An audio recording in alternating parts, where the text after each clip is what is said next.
noite a todos, amigos, companheiros, encarnados e desencarnados, amigos que estão do outro lado ali da tela. É sempre com muita alegria, né? E a gente se reúne, se encontra aí para falar e ouvir sobre o Evangelho de Jesus. E por ser uma casa espírita, nós dizemos sempre que já somos atendidos no momento em que abrimos o portão na entrada, né?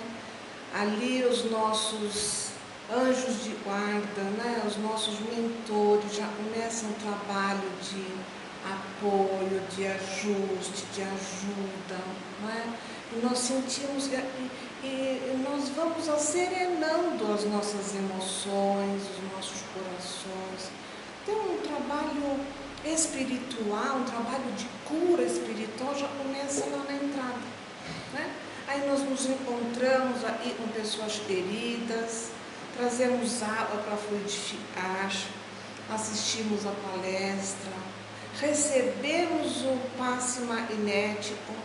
Isto é um trabalho de cura espiritual e nós mesmos fazemos por nós.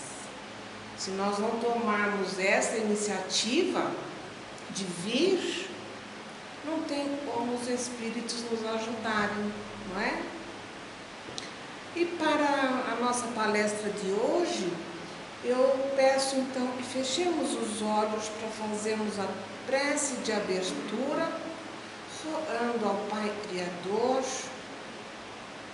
as suas bênçãos, ao seu Filho Jesus, nosso mestre e modelo, nós pedimos a sua misericórdia e o seu amor. Ao nosso anjo de guarda, nós pedimos esse abraço tão carinhoso e aconchegante. Aos nossos espíritos afins que nos acompanham, nós pedimos que, vendo o nosso empenho, a nossa melhoria, também sejam misericordiosos conosco. Aos mentores desta casa, pedimos a autorização para falar,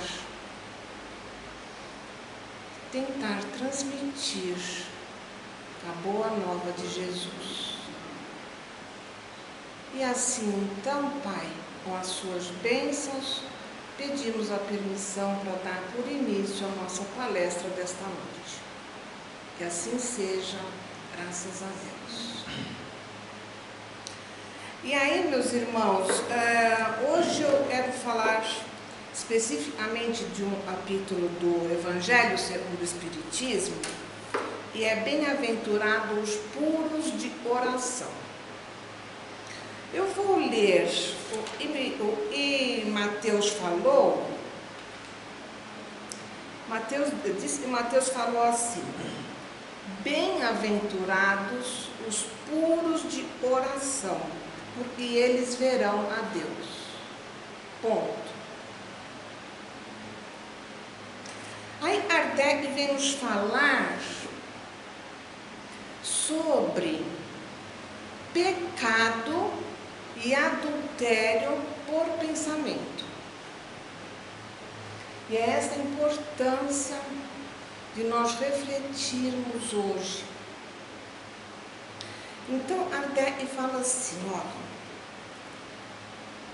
Kardec antes diz, e Mateus teria dito assim: ouviste o que foi dito aos antigos, não adulterarás. Eu, porém, vos digo, e todo e olhar para uma mulher cobiçando-a, já no seu coração adulterou com ela. Então, é bom que a gente saiba o que quer dizer a palavra adultério. Ela vem do latim e diz que ela vem da palavra ad alterum torum, quer dizer na ama do outro. Então, a palavra adultério era específica para caracterizar a traição conjugal. Como a palavra peado, ela é exclusivamente utilizada no caráter religioso, porque ela significa violar preceitos religiosos. Então, quando a gente fala, faz isso, é pecado, está pensando numa possível justiça de Deus, um castigo de Deus, né? Não faz isso que Deus castiga, é pecado. Mas a palavra adultério veio tomando outras significações no decorrer dos tempos. E Kardec mesmo já fala isso lá. Ele diz assim, a palavra adultério não deve aí ser entendida no sentido exclusivo da sua acepção, mas um sentido mais amplo. Jesus mesmo a empregou frequentemente por extensão para designar o mal e todos os maus pensamentos. Como, por exemplo, nesta passagem. Porque se nesta geração adúltera e pecadora alguém se envergonhar de mim, das minhas palavras, eu também me envergonharei quando vocês chegarem ao reino do meu Pai. Então veja, uma geração adúltera. Mas não era uma geração que era adúltera no sentido da palavra, de traição conjugal. Não, era uma geração que adulterava as coisas, os objetos, adulterava as iniciativas, não é? Então ele diz assim, a verdadeira pureza não está apenas nos atos, mas nos pensamentos. Pois aquele que tem o coração puro, nem sequer pensa no mal. Por isso, e no início do capítulo, traz a palavra de Mateus, dizendo que Jesus disse, bem-aventurados os puros de coração, e eles verão a Deus. Então, nós entendemos, aprendemos, e antes mesmo, você podia ligar, por favor? Antes mesmo de nós falarmos, dizermos um pensamento, né? Nossa mente é povoada de pensamentos o dia inteiro, não é? Milhares de pensamentos. Antes mesmo de nós terminarmos de pensar um pensamento, veja, ele já teria dado 33 voltas no planeta e se concretizado em algum lugar. Por isso nós devemos vigiar nossos pensamentos, porque indiretamente nós estamos colaborando com as erras, nós estamos colaborando com a miséria, com o desperdício. Da mesma forma que também estamos colaborando com coisas boas, quando nós não falamos isso, e uma prece se une a outra, e forma uma corrente para ajudar ele que está lá longe. Nós pedimos vibração, não é? Para nossos amigos, né? Pessoas necessitadas. Assim também é o pensamento ruim. O pensamento do ruim também vai se juntando um igual, outro igual, outro igual, outro igual, cria uma força e se concretiza. Então, quando nós dissemos, está acontecendo lá, nós colaboramos com ela no nosso pensamento. Eu tenho tanta raiva do outro, e se eu pudesse eu matava. Alguém vai matar por causa do seu pensamento. Então ele continua dizendo assim para nós. Quando Jesus diz, né, que a verdadeira pureza não está nos atos, apenas nos atos, mas também no pensamento. Foi isso que Jesus quis dizer, condenando o pecado ou o adultério mesmo em pensamento. Você vê? Você pensa, você cobiça e pensa e já está adulterando. Quer dizer, não é nem você que está, mas alguém está. É interessante, é impressionante isso. A gente diz, a palavra tem poder, o pensamento tem mais. Né? E antes de eu expressar por palavras, o pensamento já está se concretizando. Este princípio leva-nos naturalmente a esta questão, que Kardec fez para os espíritos. Sofrem-se as consequências de um mau pensamento a ele e não o efetivou? Quer dizer, eu tive um mau pensamento, mas eu não fiz. Eu sofro a consequência? Temos que fazer aí uma importante distinção, ele diz.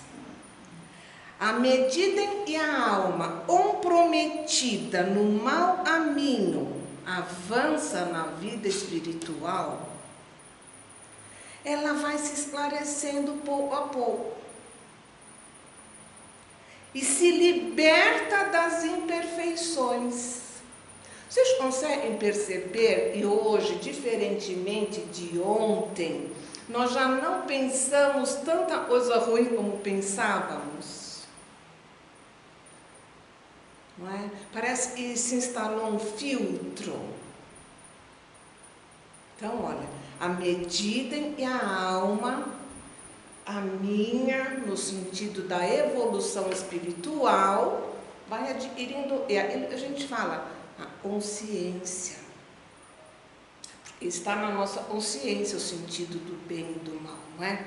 Então, se a gente já sabe que ele vai dizer aí, vai procurar não fazer.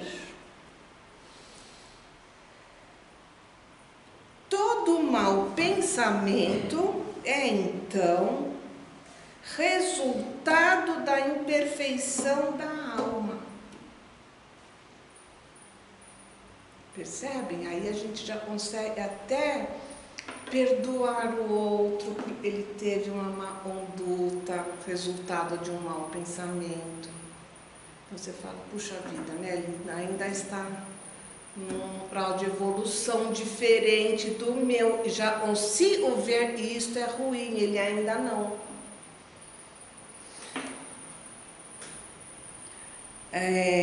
Todo mau pensamento é, portanto, resultado da imperfeição da alma. É o sinal de uma mancha e ela se esforça por apagar. Gente, quando Jesus diz, vós sois deuses, isto não é uma simples palavra, né? Meu Deus, é uma promessa de Jesus. Nós somos capazes disso, né? Nós caminhamos para a melhoria, nós caminhamos para a evolução, não é? Mas nem que seja assim, um tiquinho, a gente melhora. Um dia após outro, uma encarnação após outra, não é? Então, ela é o sinal de uma mancha, ela se esforça por apagar. Assim, não cederá à tentação de satisfazer o mau desejo. E após haver resistido, sentir-se-á mais forte e contente das suas vitórias. Isso é tranquilo, isso a gente mesmo experimenta isso, não é? Ainda bem que eu deixei de fazer aquilo. Nossa, e bom eu consegui resistir a esse pensamento, não é? Então ele diz assim, a ela, e pelo contrário, não tomou boas resoluções, a ainda busca a ocasião de praticar o mau ato. E, se não o fizer, olha isso, ela ainda não tem consciência e ainda não se melhorou, procura praticar o mau pensamento e não fez, ela só pensou, mas ela não praticou, não é porque ela não quis, mas apenas por falta de circunstâncias favoráveis. Aí a gente fala assim, né, a ocasião faz o ladrão, né? A gente diz, não, o ladrão já está ali. A circunstância faz o roubo, mas o ladrão ainda está na mente dele, ele ainda consegue pensar, né, no roubo. Agora, então, se ele pensa no roubo, não executa e muda de pensar, aí sim começou a melhorar. Mas a ocasião não faz o ladrão. A ocasião faz o roubo.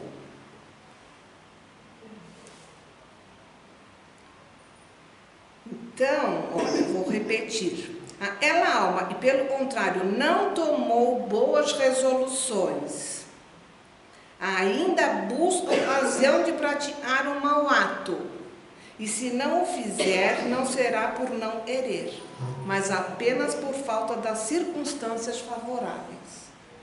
Ela é, portanto, tão culpada como se alguém tivesse praticado, como se ela tivesse praticado. Então, por isso eu digo da nossa responsabilidade, dos nossos pensamentos ruins estarem influenciando outros. Né? Como nós somos responsáveis por determinadas atitudes, mas, né, do nosso redor, do nosso bairro, da nossa cidade, é até onde chegar o nosso pensamento. Até onde chegar o pensamento. E vai se juntando com os seus afins, com os seus iguais, com os seus pares. Então, se a alma, se o espírito pensa e não faz, porque não teve circunstância para fazer, não é porque ele não quis fazer, ele ainda está no caminho ruim. E ainda ele continua assim. Em resumo, a pessoa que nem sequer concebe um mau pensamento já realizou um progresso. Nem conceber um mau pensamento, acho que estou longe ainda disso, porque ainda passa muitos maus pensamentos. Né? Outro dia, quando foi semana passada, terça-feira, eu ia sair. Antes de sair, eu abri a caixinha do correio e tinha um envelope sem destinatário, sem remetente. A gente já mais ou menos sabe o que é, né? Eu abri e era um papelzinho escrito à mão, assim. Você é uma pessoa maravilhosa, Jesus te ama, desejo que você tenha um excelente dia. Pensa nas bênçãos que você pode receber hoje. Gente, sabe, uma lição assim de motivação mesmo. Eu fiquei tão agradecida, até me arrepia. Fiquei grata, Jesus, muito obrigada por esse anjo ter passado e deixado isso para mim. Meu dia vai ser maravilhoso. Tirei o carro da garagem, saí 50 metros depois, ele me fechou, eu já chamei ele disso, ele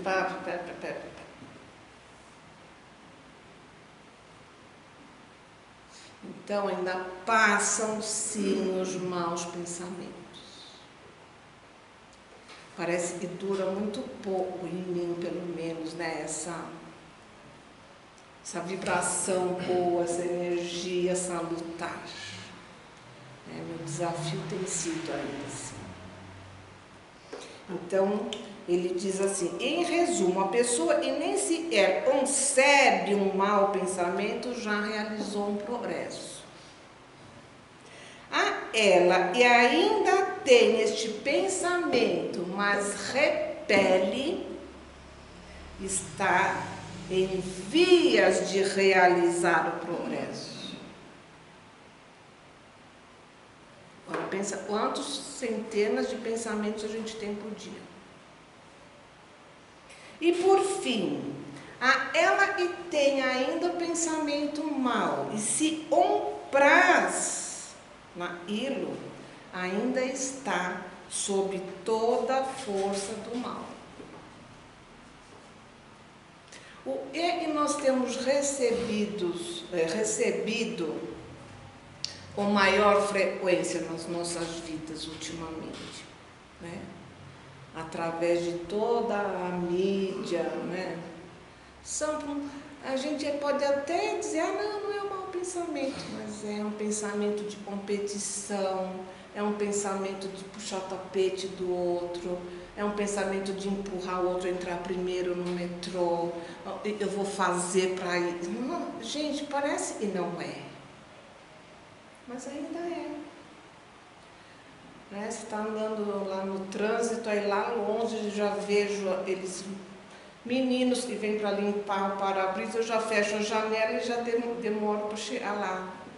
Eu ainda tenho esse mau pensamento de que ele pode ser um agressor. Eu não posso mentir, principalmente para mim mesma. Eu tenho esse pensamento. Alguns já até me conhecem e falam, tia, pode vir.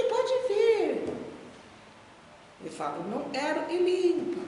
Tem uma moedinha. Mas eu ainda tenho esse pensamento de que pode ser um agressor. Quantos desses pequeninos pensamentos nós temos durante o dia? Ao abrir o portão de casa, não é? Ao ver que nossos filhos estão saindo para o trabalho, para a escola, né? E a gente pensa, proteja ele do mal. A gente não fala, ele vai em paz, ele encontre bons amigos, o caminho dele seja florido. Não, a gente só, né? Ele não encontre nenhuma pessoa e tire ele, né? Sempre o pensamento é o mal. Esse é um exercício, é pior do que a academia isso. É pior do que ir para a academia esse exercício. E tem que fazer toda hora, todo dia. E é isso, senão eu disse, né? Eu ainda tenho esse pensamento de julgar mal o outro. E aí ele completa assim, como ele diz, né? A pessoa que não tem mais o pensamento já realizou o progresso. Ela que tem mais repele está em vias de.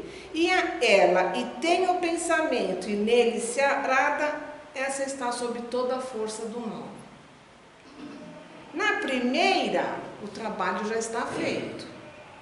Olha o trabalho. O autotrabalho. E nós temos que nos trabalhar com isso. Não vai aparecer ninguém tirar esse pensamento ruim de mim. Não é?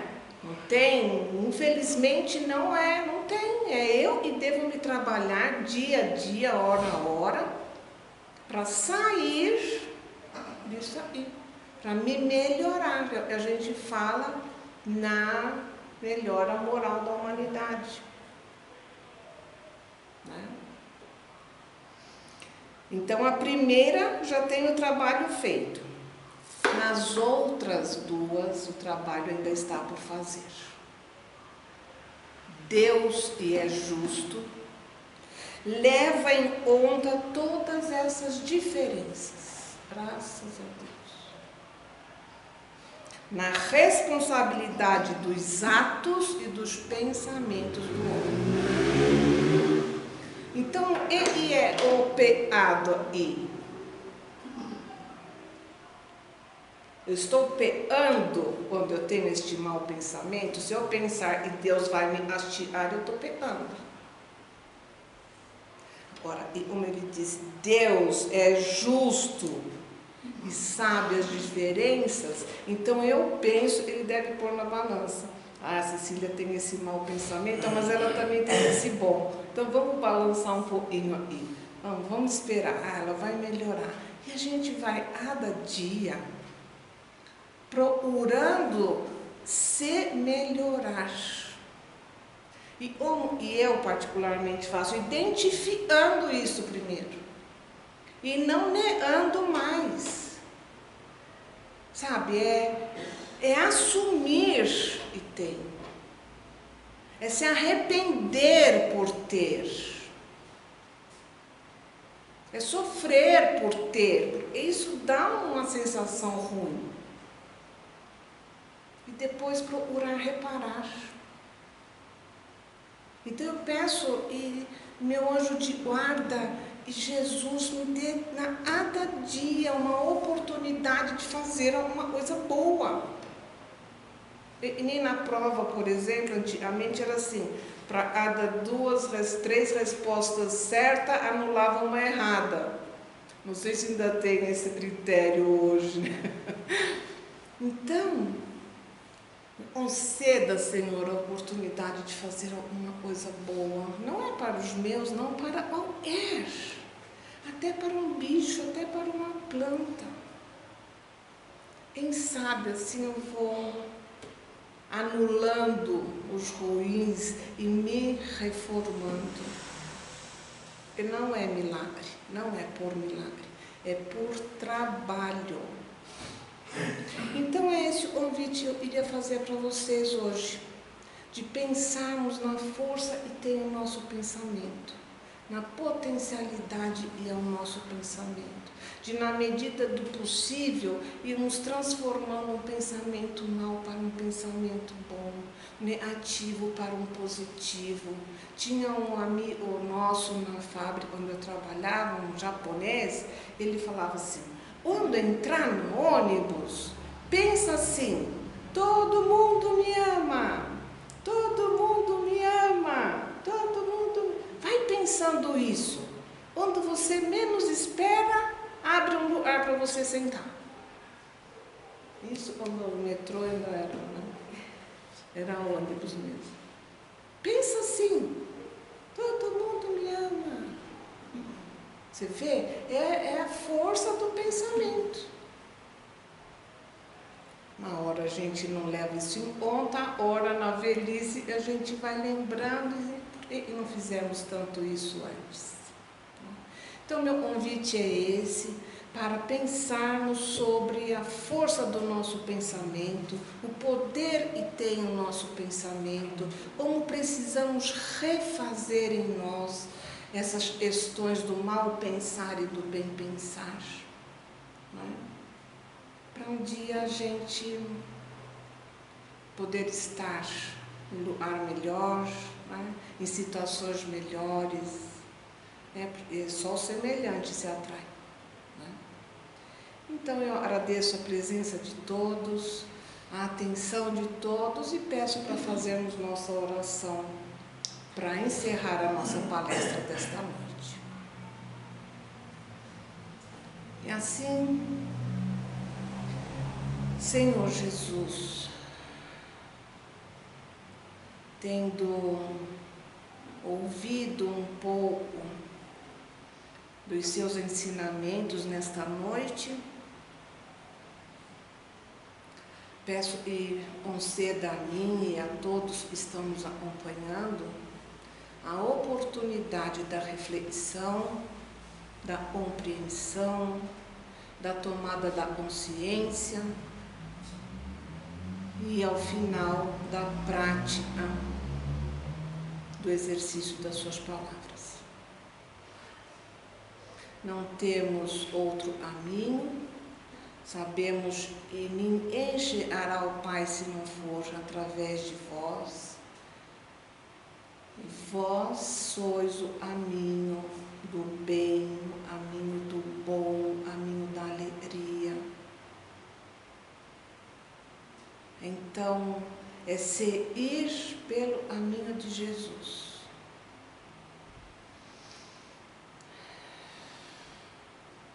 E assim, então, eu peço para juntos fazermos a prece que Jesus nos ensinou e dando por final da nossa conversa desta noite. Pai nosso, estás no céu, santificado seja o vosso nome. Venha a nós o vosso reino.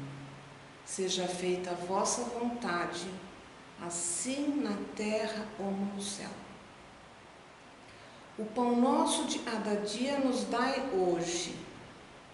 Perdoai as nossas ofensas, assim como perdoarmos a quem nos tem ofendido. Não nos deixe cair em tentação e livra-nos, Senhor, de todo o mal. E assim seja, graças a Deus. Boa noite a todos.